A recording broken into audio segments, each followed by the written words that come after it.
got that saw grass, right? And you're getting cut. It's all fun and games. My worst catch was the devil. Yeah, I was going to ask, is anybody here picking up snakes at the expo? Raise your hand if you guys are buying snakes. Michael will sex them if you need him to do that. By taste. He does a taste test right off the bat. He's professional, does this legit.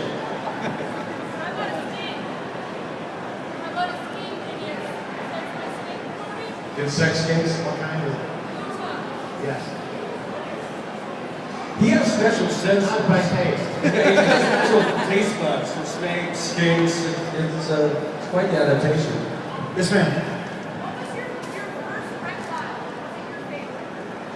Black rat snake. And I still have a very big love for them, but no, it wasn't my favorite. My first catch was before I actually owned a snake. It was a Florida water snake. And I actually thought it was kind of dark outside. I was checking the neighbor's mail. I actually thought it was a worm. He was stealing the neighbor's mail. And then the corn snake was actually after that. I had to have a snake, and we went and bought a corn snake. I'm from Ohio originally, right? So my first catch was a garter snake, right? I still love them, the smelly little things, but you know, they're near and dear to my heart. Garcia, I mean, you can't, right? I love them. They smell, but it's all good. A little bit, you put a little behind your ears. Perfume, you know. I know, he does like that. That's it. Well, that's how when you're snake hunting, if you don't stink, you didn't catch anything. So that's a good smell for them. We have another one. Say that again.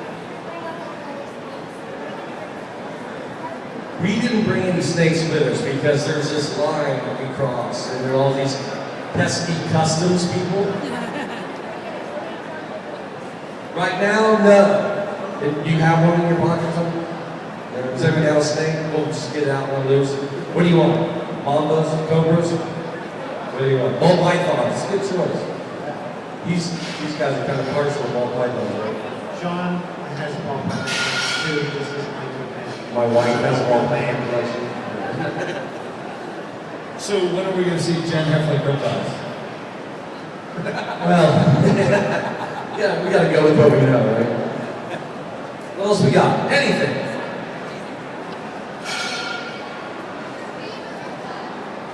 Wow, we get that a lot, right? Poland's python.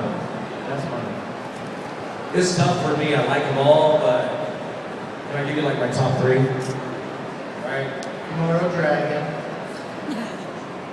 Saltwater crocodile. King Cobra. Boom!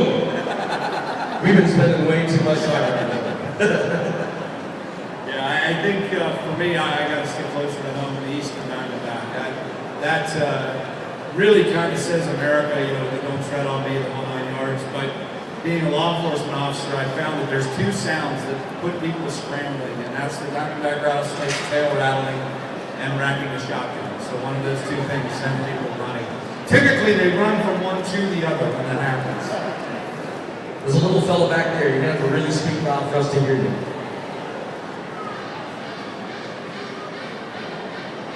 You have a python something?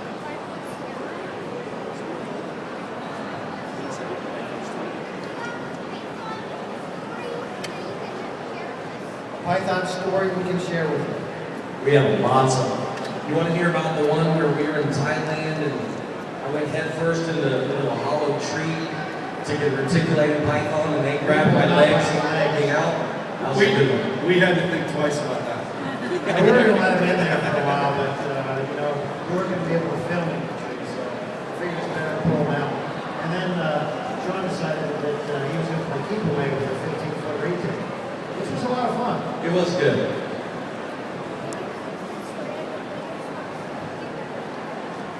Wow. Biggest snakes we've ever caught.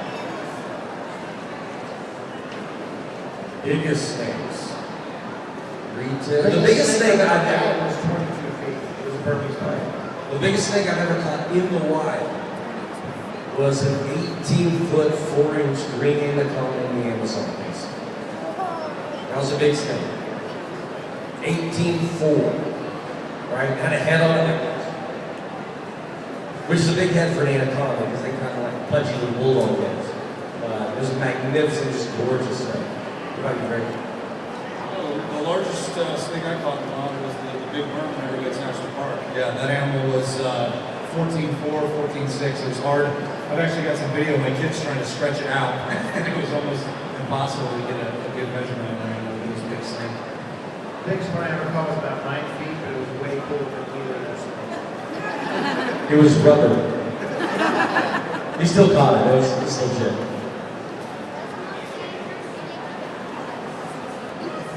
I'll be honest with you. Even before we were filming, I've been traveling around the world for a lot, doing a lot of venomous stuff, and you know, I can answer that. I mean, that's where I'm going. The one that bit you. Yeah, and I've caught, you know, cobras and mambas and all kinds of stuff. Probably the most dangerous one was 9 years ago in the Amazon Basin when I caught a Fer de Lance viper, and when I was putting it down, it bit me on my finger, and I was 4 hours out from the city in the jungle, and it could have gone bad. But look at that. He had an excellent chauffeur that he told immediately to take him to the hospital. Kind of dozed off a little bit. He woke up, he was at the morgue. I'm serious. The guy took him to the morgue. He said, no. I don't know if his Spanish was bad or the guy knew what a fertilizer was. He figured either way I was going to end up there and just save me some money and time and get me right there. The smallest one I've ever caught is probably about the same size as Michael's largest. But in Florida, we have these magnificent snakes called ringnecks.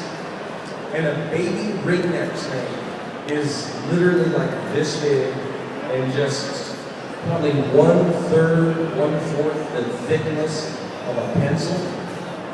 So they're just teeny, tiny little snakes. But they're really pretty. They're magnificent animals. That's probably the smallest snake I've ever caught. The smallest one I ever caught was called a bull snake. It's also a little snake, a small snake in Florida. It looks more like a worm than it does a snake. But I also hatched these really cool snakes called Wandaha and Suda. It's a Madagascar leaf nose snake. They came out about that long and about half the size of a pencil pen. That was cool.